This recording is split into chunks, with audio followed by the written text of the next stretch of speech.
Suite à l'invasion du territoire français par l'Allemagne nazie, le gouvernement et les assemblées législatives partent pour Bordeaux et confient la présidence du Conseil au maréchal Pétain, héros de la Première Guerre mondiale. Il est chargé de négocier les conditions de la défaite. Le 17 juin 1940, le maréchal Pétain demande l'armistice aux Allemands qui est signé le 22 juin. Toute la partie nord du territoire français est occupée par l'Allemagne, qui exige que les frais d'occupation de son armée soient pris en charge par la France.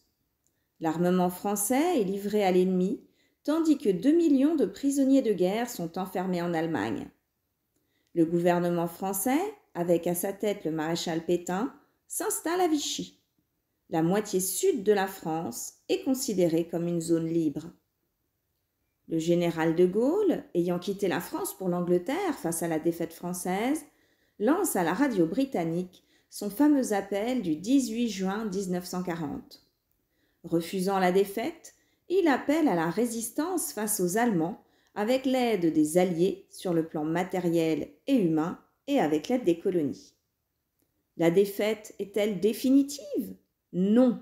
Croyez-moi, moi qui vous parle en connaissance de cause et vous dis que rien n'est perdu pour la France. Les mêmes moyens qui nous ont vaincus peuvent faire venir un jour la victoire. Le 10 juillet 1940, le maréchal Pétain se fait octroyer le droit de modifier la Constitution. C'est la fin de la Troisième République et le début officiel du régime de Vichy.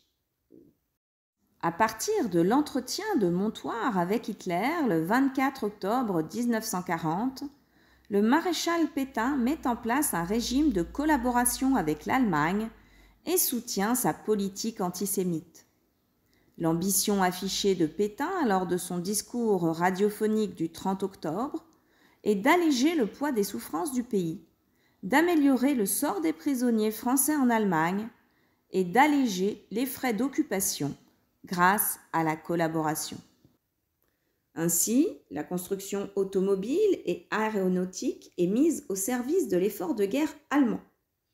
De même, une grande partie de la production agricole, la moitié de la production sidérurgique et les 3/4 du minerai de fer français sont livrés à l'Allemagne.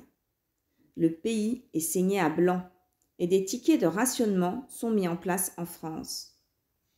L'Allemagne nazie a besoin de main-d'œuvre dans ses usines pour compenser l'envoi de ses ouvriers sur le front de l'Est. Elle demande l'envoi de 250 000 Français en Allemagne. La relève est mise en place en France. Basé sur le volontariat, ce système doit permettre le relâchement d'un prisonnier français contre l'envoi de 3 ouvriers qualifiés en Allemagne. 50 000 Français partent volontairement en Allemagne dans le cadre de la relève. Face à cet échec, Pierre Laval met en place le STO, le service du travail obligatoire. Des centaines de milliers de travailleurs français sont cette fois réquisitionnés de force et transférés en Allemagne. La collaboration française se fait aussi dans le cadre du génocide. Des lois anti-juives se succèdent entre 1940 et 1941, excluant les Juifs de la nationalité française et mettant en place un système de persécution comparable à celui de l'Allemagne nazie. Des recensements et des internements sont réalisés, permettant des rafles et déportations organisées et réalisées par la police française. La rafle qui marquera le plus les esprits est la rafle du Vélodrome d'hiver en juillet 1942, surnommée la rafle du Veldiv. Plus de 13 000 personnes, dont près d'un tiers d'enfants, sont raflées avant d'être déportées au camp d'extermination d'Auschwitz. Le nom de régime de Vichy désigne le régime politique dirigé par Philippe Pétain durant l'occupation du pays par le Troisième Reich. Le gouvernement siège à Vichy, situé en zone libre. Ce régime est désigné sous le nom d'État français. La devise républicaine « Liberté, égalité, fraternité » est remplacée par le slogan « Travail, famille, patrie » qui traduit la politique réactionnaire, nationaliste et nataliste du régime. Pétain personnalise le régime d'essence dictatoriale et embrigade la population. Le général de Gaulle organise la résistance extérieure et veut unifier la résistance intérieure. Il crée les FFL, Forces françaises libres, qui doivent aider militairement les Alliés sur tous les fronts. À côté des actions de résistance individuelle, des réseaux de résistance s'organisent et agissent de manière unilatérale, sans complémentarité les unes par rapport aux autres.